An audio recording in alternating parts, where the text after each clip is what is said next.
गाडीहरूमा चाहिँ हर्न हुन्छ तर बजाउन मिल्दैन भन्ने चाहिँ कति पताउनुहुन्छ। बजाउन चाहिँ मिल्छ होइन, हर्न पनि हुन्छ, बजाउन नमिल्ने अनि चाहिँ हुँदैन। यहाँ चाहिँ हर्न बजाउनलाई चाहिँ नराम्रो मान्छ, किनकि हर्न बजाउन पाइँदैन भन्ने नियम चाहिँ छैन होइन। यहाँ चाहिँ संस्कार जस्तो यो माना भन्छ होइन। यहाँ कसैले गाडीले हर्न बजायो भने चाहिँ हामीले फर्केर हेरिन्छ कि कहाँ के भएछ र भनेर होइन। कसैले साइडै छोडेन भने चाहिँ हर्न बजाउँछ होइन।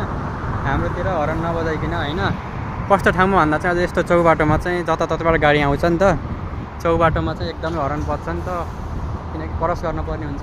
अरूमा चाहिँ खासै हर्न नबजाइने हुन्छ सिधा बाटोमा होइन। यहाँ चाहिँ कसरी गाडीहरू हिँडिरहन्, मैले भिडियो बनाउनु लाग्यो 1 मिनट भयो होला होइन। हर्न बजेको चाहिँ सुन्ने छैन, तर यो ध्वनि प्रदूषण हुन्छ नि त हर्न बजाउने होइन। हामीले पनि हाम्रो देशतिर पनि यस्तै लागू गर्न सक्यो भने चाहिँ कति राम्रो हुन्थ्यो होला साथीहरू। हामीले सकिन्छ बुटवलको गोल पार्कमा बस पार्क एरियामा हर्न नबजाइकन सकेला त साथीहरू, सकिँदैन नि। त्यही भएर चाहिँ यहाँ शान्त छ नि त।